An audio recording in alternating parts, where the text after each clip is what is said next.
സാധാരണയായി മുസ്ലിയാക്കന്മാർ പറയാറുള്ള master piece എന്ന് വിശേഷിപ്പിക്കപ്പെടുന്ന 3-4 തെളിവുകളിൽപ്പെട്ട ഒന്നാണ് ഇത്. നബി തങ്ങളുടെ ഖബറിൽ വന്ന് ഒരാൾ നബിയെ നിങ്ങളെ ഉമ്മത്ത് നശിക്കാൻ പോകുന്നു, നിങ്ങൾ മഴയ്ക്ക് വേണ്ടി തേടണം എന്ന് പറഞ്ഞു എന്ന റിപ്പോർട്ട്. ഹദീസ് എന്ന് പറയാൻ പറ്റൂല, അത് നബിയുടെ സ്വഹാബിമാരുടെ വാക്കുകളല്ല. ഒരാൾ അങ്ങനെ വന്ന് ചെയ്തു എന്ന സംഭവം റിപ്പോർട്ട് ചെയ്യപ്പെടുന്നു. ഇമാം ബൈഹഖി ഉദ്ധരിച്ചിട്ടുണ്ട്, ഇബ്നു അബീ ഷൈബ തന്റെ മുസന്നഫിൽ ഉദ്ധരിച്ചിട്ടുണ്ട്. അത് രണ്ടിലുമാണ് അത് അടിസ്ഥാനപരമായി ഉദ്ധരിക്കപ്പെട്ടത്. പിന്നെ അതിൽ നിന്ന് അവലംബിച്ചുകൊണ്ട് പിൽക്കാലത്ത് ചില ചരിത്ര ഗ്രന്ഥങ്ങളിലും അതേപോലെ ഹദീസ് വ്യാഖ്യാന ഗ്രന്ഥങ്ങളിലും അത് സ്ഥാനം പിടിച്ചിട്ടുണ്ട്. ഉദാഹരണമായി ഇബ്നു കസീർ റഹിമഹുള്ളയുടെ അൽ ബിദായത്ത് വന്നിഹായ എന്ന ഗ്രന്ഥത്തിൽ അതുണ്ട്. ഫത്ഹുൽ ബാരിയിൽ ആ ഭാഗത്തിന്റെ ഒരു ഭാഗം അതിൽ പരാമർശിച്ചു പോയിട്ടുണ്ട്. ഇങ്ങനെ ചില ഗ്രന്ഥങ്ങളിലൊക്കെ അത് സ്ഥാനം പിടിച്ചിട്ടുമുണ്ട്. അടിസ്ഥാനപരമായി അത് ഉദ്ധരിച്ചത് ഇമാം ബൈഹഖിയും അതേപോലെ ഇബ്നു അബീ ഷൈബ തന്റെ മുസന്നഫിലുമാണ്. അപ്പോൾ ഇതിലുള്ളത് ഒരാൾ നബിയുടെ ഖബറിങ്കൽ വന്ന് ജാഅ റജുലുൻ ഇലാ ഖബറിൻ നബി സ്വല്ലല്ലാഹു അലൈഹി വസല്ലം, ഒരാൾ നബിയുടെ ഖബറിങ്കൽ വന്നു എന്നിട്ട് പറഞ്ഞു, ഇസ്തസ്ഖില്ലാഹ ലി ഉമ്മതിക ഫഇന്നഹും ഖദ് ഹലകു, താങ്കളുടെ ഉമ്മത്തിന് വേണ്ടി മഴയ്ക്ക് വേണ്ടി തേടണം, അവരിതാ നശിക്കുകയാണ് എന്ന് അയാൾ പറഞ്ഞു. അങ്ങനെ അയാൾക്ക് നബിയുടെ സ്വപ്നദർശനമുണ്ടായി. നബി ഇദ്ദേഹത്തോട് പറഞ്ഞു, ഈത്തി ഉമറ, നീ ഉമറുടെ അടുക്കൽ ചെല്ലുക, ഉമറിനോട് എൻ്റെ സലാം പറയുക, ബുദ്ധിപരമായി ഭരണം കൈകാര്യം ചെയ്യണം എന്നറിയിക്കുക, മഴ ലഭിക്കുമെന്നും പറയുക. ഇതാണ് റിപ്പോർട്ടിലുള്ളത്. അതുകൊണ്ട് ഈ റിപ്പോർട്ട് സ്വഹീഹോ അല്ലെന്നുള്ള മറ്റൊരു വിഷയം.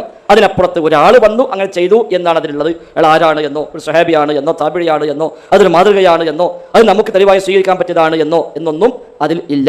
ഒരാൾ വന്ന് നബിയുടെ ഖബറിൽ വെച്ച് ഇങ്ങനെ ചെയ്തു. ഹിജ്റ 18-ാം വർഷം ഉമർ ഖത്താബിന്റെ ഭരണകാലത്താണ് അത് ഉണ്ടായി എന്ന് പറയപ്പെടുന്നത്. ഹിജ്റ 17-ാം വർഷത്തിന്റെ അവസാനത്തിൽ ഉമർ ഖത്താബിന്റെ ഭരണകാലഘട്ടത്തിൽ മദീനയിലും പരിസര പ്രദേശത്തും ശക്തമായ ക്ഷാമമുണ്ടായി. ആ ക്ഷാമം 6 മാസം നീണ്ടു നിന്നു. ധാരാളം ആളുകൾ മരിച്ചു, കന്നുകാലികൾ ചത്തൊടുങ്ങി, കൃഷികൾ മൊത്തം നശിച്ചു. ആമുർ റമാദ, വെണ്ണീർ വർഷം എന്ന പേരിൽ അതറിയപ്പെടുന്നു. ഹിജ്റ 17-ന്റെ അവസാനത്തിൽ ആരംഭിച്ച് 18-ന്റെ ആരംഭത്തിലാണ് അത് അവസാനിക്കുന്നത്. 6 മാസക്കാലം ആ ക്ഷാമം നീണ്ടു നിന്നിട്ടുണ്ട്. അന്ന് പല സംഭവങ്ങളും സംഭവിച്ചതായി ചരിത്ര ഗ്രന്ഥങ്ങളിൽ ഹദീസ് ഗ്രന്ഥങ്ങളിൽ എല്ലാം നമുക്ക് കാണാൻ സാധിക്കുന്നു. ആ കൂട്ടത്തിൽ ഒരാൾ നബിയുടെ ഖബറിൽ വന്ന് ഇങ്ങനെ പറഞ്ഞു എന്നുണ്ട് എന്നല്ലാതെ അതൊരിക്കലും ഒരു വിശ്വാസകാര്യത്തിന് പ്രമാണമായി സ്വീകരിക്കാവതല്ല. പ്രത്യേകിച്ചമായിട്ട് സമസ്തക്കാർക്ക് പറ്റൂല. കാരണം സമസ്തക്കാരെ സംബന്ധിച്ച് ഒരു അഖീദ സ്ഥിരപ്പെടാൻ മുതവാത്തിറായ ഹദീസ് വേണം. ഖബർ ആഹാദ് പോലും പറ്റൂല.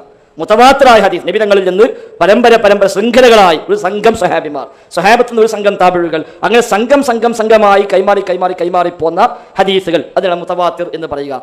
അത്തരം പരമ്പരയിലൂടെ സ്ഥിരപ്പെട്ട റിപ്പോർട്ട് നബിയിൽ നിന്ന് കിട്ടിയെങ്കിൽ മാത്രമേ ഒരു വിശ്വാസകാര്യം സ്ഥിരപ്പെടുകയുള്ളൂ എന്നാണ് അശ്അരി ത്വരീഖത്ത്. അതുകൊണ്ട് അശ്അരി മാതുരീദി രണ്ടാളൊന്നും സ്വീകരിക്കുന്നു എന്ന് പറയുന്ന ആളുകൾ അപ്പത് ശരിയാണെങ്കിൽ ഇതൊരിക്കലും അവർക്ക് വിശ്വാസ കാര്യങ്ങൾക്ക് തെളിവായി സ്വീകരിക്കാവതല്ല. 1 മുതവാത്തിറല്ല, 2 ഖബർ ആഹാദല്ല, ഇത് ഹദീസേ അല്ല, നബി പറഞ്ഞതല്ല, സ്വഹാബി പറഞ്ഞതല്ല. ഒരു ചരിത്ര സംഭവത്തിൽ ഒരാൾ നബിയുടെ ഖബറിൽ വന്ന് ഇങ്ങനെ ചെയ്തു എന്ന് വന്നു എന്നല്ലാതെ നമുക്കത് തെളിവായിട്ടോ മാതൃകയായിട്ടോ ചെയ്യാൻ നമ്മോട് പഠിപ്പിക്കപ്പെട്ടിട്ടുമില്ല. അല്ലാഹു അഅലം.